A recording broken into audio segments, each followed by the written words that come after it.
औज़ु बिल्लाहि मिनश्शैतानिर्रजीम बिस्मिल्लाहिर्रहमानिर्रहीम। प्यारे बच्चों, अस्सलामु अलैकुम वरहमतुल्लाहि वबरकातुहू। मैं आपका उस्ताद Mohammad Akbar Lone, teacher UPS Malbagh, district Kupwara, zone Nangate. प्यारे बच्चों, आज जो एक्सरसाइज हम कर रहे हैं वो है 11.1। ये अलजबरा है। आज इसी नंबरी का क्वेश्चन नंबर 4 है। आप तवज्जो रखिए। ये पहला 4वां क्वेश्चन है।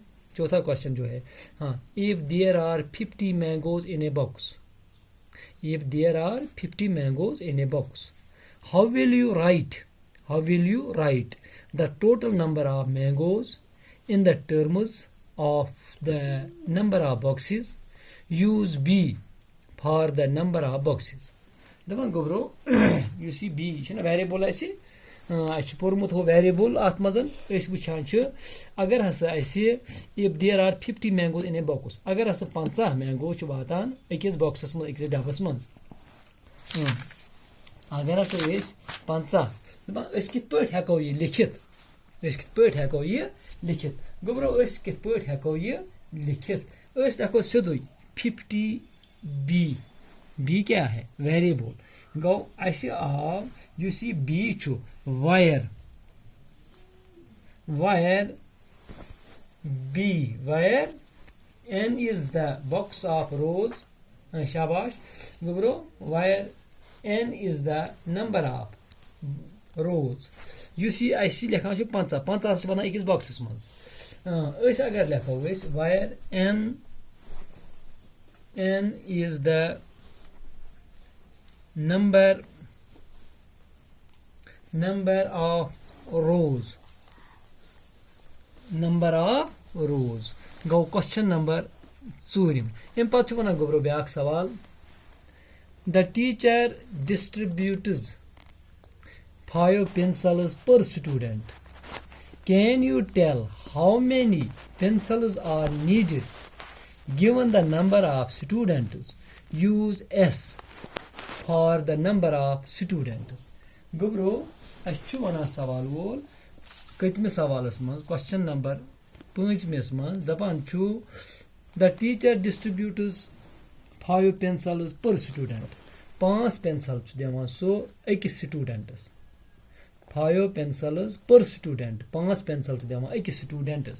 कैन यू टेल तु हिकवा वनित how many pencils are needed, तमिस कत्या पेंसिल छु जरूरत given the number of students, use S करूँ for the number of students, S करूँ S number of students में खदर गो इस करो कम आते छु बिल्कुल इसे करना 5S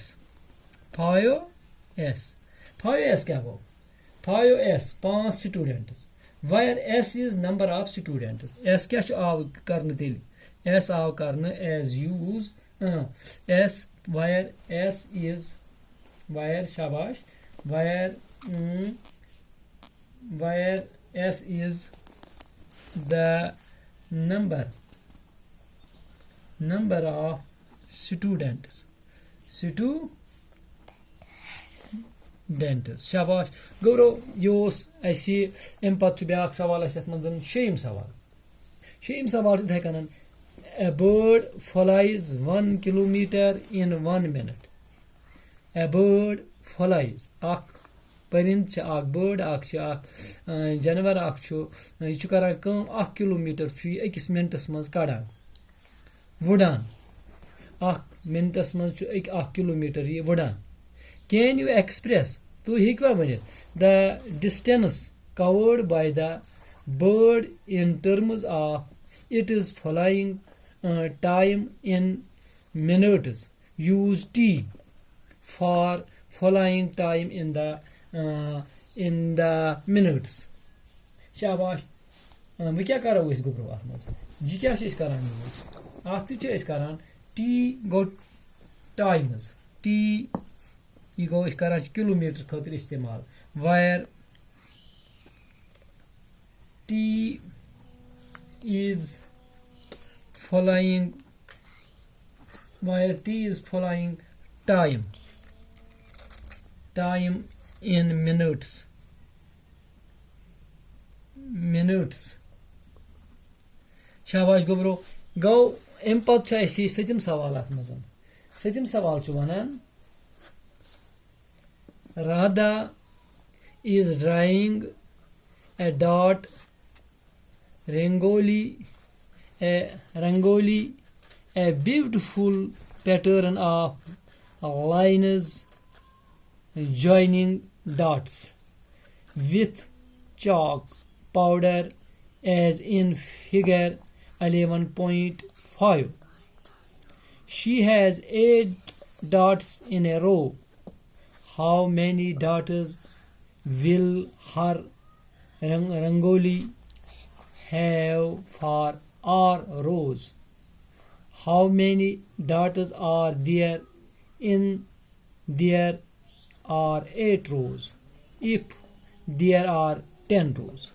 Dapan Radha ch karan kaam yeh ch akh line banavan linen hun line travan dot travan kim satin chalk powder satin dapan she has 8 dots in a row emis ekis rows mans kus dot travin 8 dot ch emis travin dapan how many dots will her rangoli have for R क्या गैस रो खतिर R करने इस्तेमाल variable रो how many dots are there तेल कता dot च इमस त्रावन if there are 8 rows अगर तत 8 रो आसन if there are 10 rows if there are 10 rows अगर तत 10 रो आसन 8 डॉट त्रावन अगर तत 10 रो आसन दो वुचु सु गुब्रो गॉड से करम इस काम अत एमस कस छ त्रावन 8 R क्या गो रोज 8 रोज शाबाश R is क्या छ अस R छ अस करन इस्तेमाल R is the number of rows R is the number of rows number of dots in row number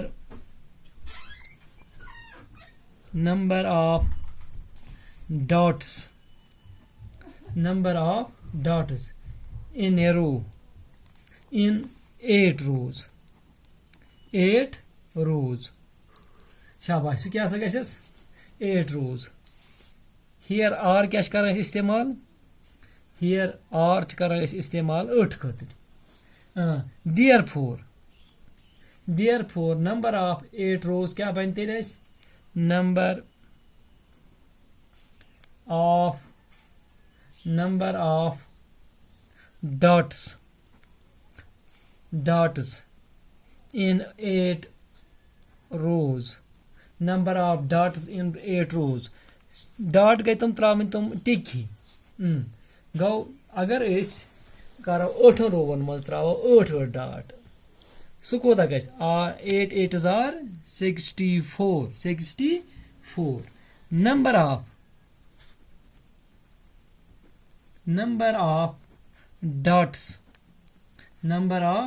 dots in 10 rows शाबाश अगर इस आसन त्रावन 10 rows आसन बनावन R क्या छ इस्तेमाल करन rows खातिर गो R equal to 10 शाबाश number of